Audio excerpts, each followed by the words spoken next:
Mesdames et messieurs les jurys, chers spectateurs, bonjour. La Terre est plate. Tout le monde le pensait. Et au XVIIe siècle, Galilée est arrivé et a démontré que non, la Terre n'était pas plate, mais bien ronde. Que ce soit la population, les scientifiques ou les religieux, personne ne l'a cru.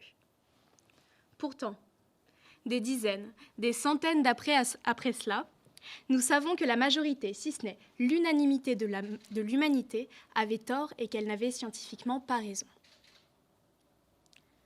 Cela soulève donc une question d'ordre social, politique et surtout démocratique que Coluche avait bien cerné en prononçant ces quelques mots.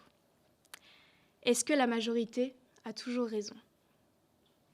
Des dizaines d'exemples viendront répondre à cette question et mon contradicteur en utilisera certains pour vous démontrer que oui, la majorité a toujours raison. Mais avant cela, que signifie avoir tort ou avoir raison ? Dans l'esprit général, avoir raison signifie détenir la vérité, être dans le vrai. Alors avoir tort, c'est détenir une fausse vérité, c'est-à-dire se tromper. Donc, le fait d'avoir tort ou d'avoir raison se comprend en fonction de la vérité.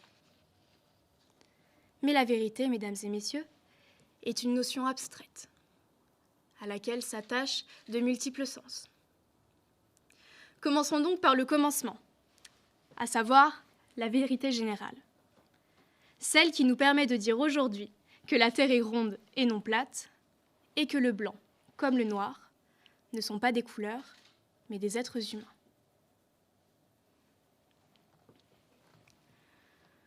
Le 1er décembre 1955, à Montgomery, en Alabama, une femme noire refuse de céder sa place à un homme blanc dans le bus.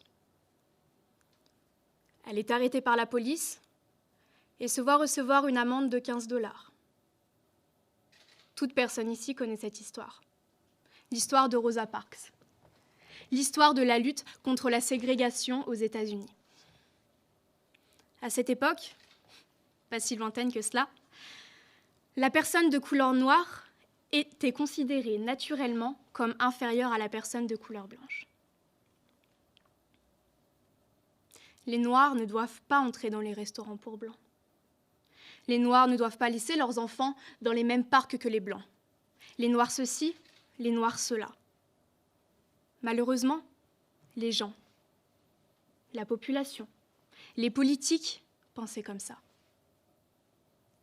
Ils étaient nombreux à penser comme ça. Avaient-ils raison ? Vous seuls pouvez répondre à cette question. Mais ce que nous savons aujourd'hui, c'est que la couleur de peau d'une personne ne justifie en rien quelque différence de jugement, de rapport ou de discrimination qui soit. La science l'a prouvé et la masse en est maintenant convaincue.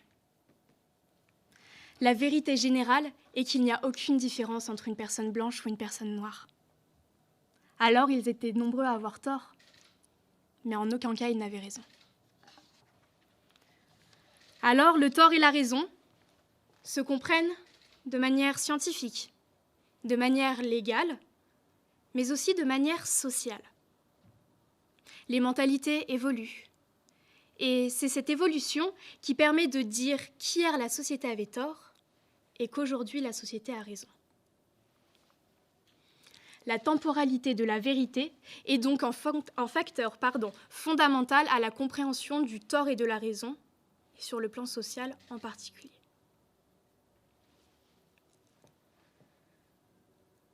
L'histoire nous montre que les grands débats qui ont divisé un moment les Français apparaissent avec le recul du temps comme une étape nécessaire à la formation d'un consensus social nouveau. Prononcé en 1974 par Simone Veil lors de son discours devant l'Assemblée nationale en faveur de l'interruption volontaire de grossesse, cette phrase est l'expression la plus explicite de la notion de temporalité de la vérité sociale. Il y a presque 50 ans, plus de la moitié des Français étaient contre l'avortement. Ils étaient nombreux à être contre, mais ils n'avaient pas l'air d'être en tort. Aujourd'hui, en 2021, c'est plus de 75% de la population française qui est pour cette pratique. Alors la loi n'a pas respecté ce principe selon lequel la majorité a toujours raison. Et fort heureusement, sinon ce seraient des centaines de milliers de femmes qui vivraient dans la souffrance physique et psychologique de l'avortement illégal. Ce n'est que le temps de comprendre, le temps d'accepter la nouveauté qui a permis au nombre de considérer que la majorité des Français de 1974 avaient tort d'être contre l'IVG. Aujourd'hui, c'est la vérité sociale qui nous dit que le nombre avait tort, et que ce n'est pas parce qu'ils étaient nombreux à penser la même chose qu'ils avaient raison. Mais parfois, le tort et la raison, la vérité, va plus loin que la simple idée. Ces notions de tort et de raison ne touchent pas forcément qu'aux pensées. Elles touchent aux actes. Alors, le simple fait qu'un mouvement soit important dans son nombre justifie-t-il que l'action menée soit raisonnable? A-t-on raison d'agir pour la simple excuse d'être nombreux à agir? Plus on est nombreux, moins la volonté de se détacher du groupe est présente. Et cela, depuis des siècles, mène à des dérives. Il suffit d'une idée, de quelques suiveurs et d'une bonne politique publicitaire pour en arriver à des extrêmes. Alors, peu importe que l'idée initiale soit bonne ou mauvaise, l'effet de groupe pousse cette idée, cette pensée, à devenir de plus en plus grande, de plus en plus imposante et de plus en plus dangereuse.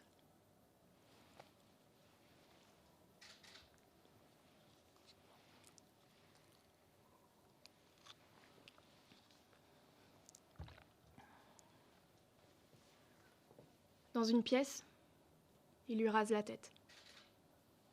Vendront ses cheveux à l'export. L'oblige à renier son Dieu et son prophète, l'obligeant même à manger du porc. Mais ce n'est pas assez. Ils veulent qu'elle oublie son passé et qu'elle devienne sa meilleure alliée. Alors, en plus des hormones, ils lui enfoncent un stérilet dans le corps. Elle tente alors de s'échapper, pour que jamais il ne prenne sa fertilité.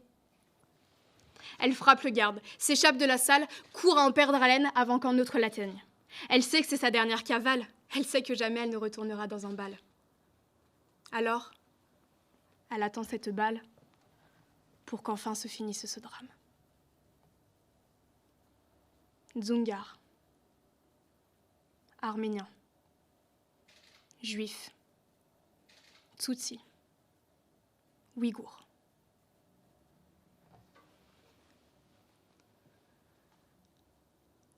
Est-ce que, parce qu'ils étaient nombreux à les injurier, est-ce que, parce qu'ils étaient nombreux à les torturer, les violer, les déporter, les massacrer, les incarcérer, les brûler et les tuer, est-ce que, parce qu'ils étaient nombreux à commettre l'irréparable, justifie qu'ils aient eu raison de le faire?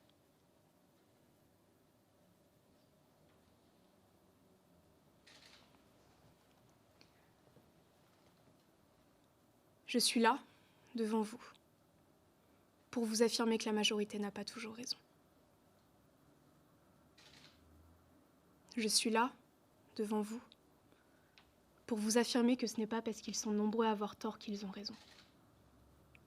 Je suis là, devant vous, pour que chacun d'entre nous, d'un point de vue individuel, puisse prouver à Rosa Parks qu'elle n'a pas eu tort de s'asseoir dans ce bus, pour que chacun d'entre nous comprenne que nos volontés, même contraires à la vie générale, ne sont pas forcément mauvaises. Et surtout, je suis là devant vous pour que nous ayons tous la force de résister à la masse, pour ne pas se laisser envahir par la facilité des belles paroles des grands de ce monde, pour que chacun ait confiance en ce qu'il sait, en ce qu'il pense, en sa vérité. Et ce, peu importe le nombre, peu importe ce qu'il en pense, peu importe ce qu'il en dit. Merci.